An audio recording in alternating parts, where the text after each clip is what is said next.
checking the gun thing later, but I want to go back to this because it's really important, this whole Rainbow Club. And if we can put this sent notice to parents, it's from 4, 5, 6-year-olds up to 5th grade. And my question to you is, I have 2 daughters, and I remember when they were 4 and 5 and 6, everywhere their friends went, Dr. Safai, they wanted to go. Regardless if they knew what it was, they wanted to go because they just couldn't miss out. What do you think about this? Exactly, you're absolutely right. I know this is a very sensitive topic for a lot of parents right now. To give them the benefit of the doubt, the signs of gender dysphoria do develop very young in age 3 or 4. However, at that age, kids can't conceptualize the concept of LGBTQ.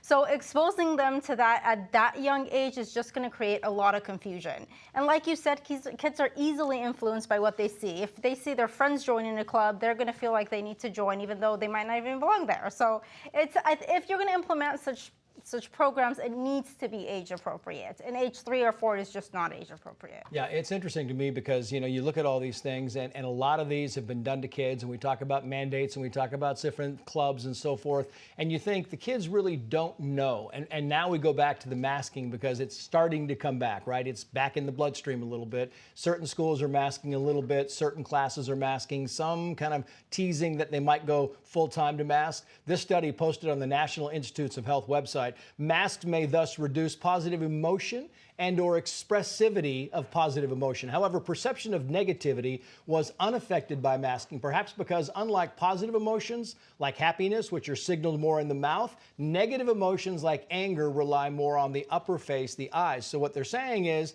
that, you know, they're only getting the negative vibe when you're wearing a mask. You're not getting the positive vibe of the teacher or your friends. Of course, I mean, that's absolutely true. You need to see facial expressions. Like you said, smiling is a big factor for positive emotions. So you're absolutely right. This is my spiel on this. At this point, we're not in the height of the pandemic anymore, right? It becomes a personal issue at this point.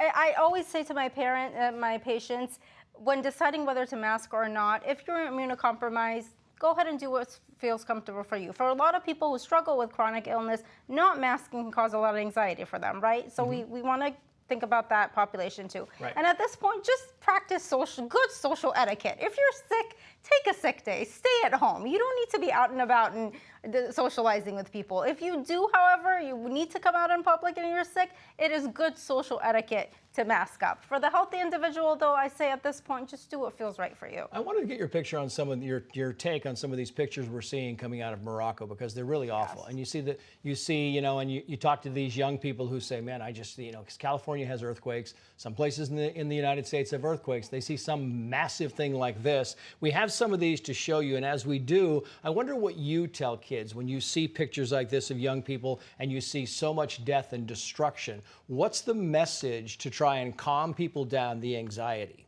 Of course. I mean, it's very unfortunate. I was just in Morocco. What a beautiful country. The thing is, people think when a disaster hits a nation, they think everybody's impacted the same, but that's really not the case. Right. People in underserved communities, underserved countries get the impact of it much more. And the children here and the elderly are the most vulnerable. Up until right now, however, the Red Cross and usually the aids that are provided to communities like this only focus on their immediate needs, shelter, you know, safety. They don't think about the psychological impact. And, you know, that's understandably so. You want to get to those immediate medical needs. But providing psychological first aid is not that hard. It doesn't mean diagnosing or treating anybody in a battlefield. Of course not. It means just providing support to them or reassuring them, making sure they have a safe place to sleep. Right. These little things go a long way in preventing major psychological impacts, especially for children. Yeah, it's a great point. Dr. Yalda Safai, thank you for coming on as always. We Thank you appreciate for it. having me.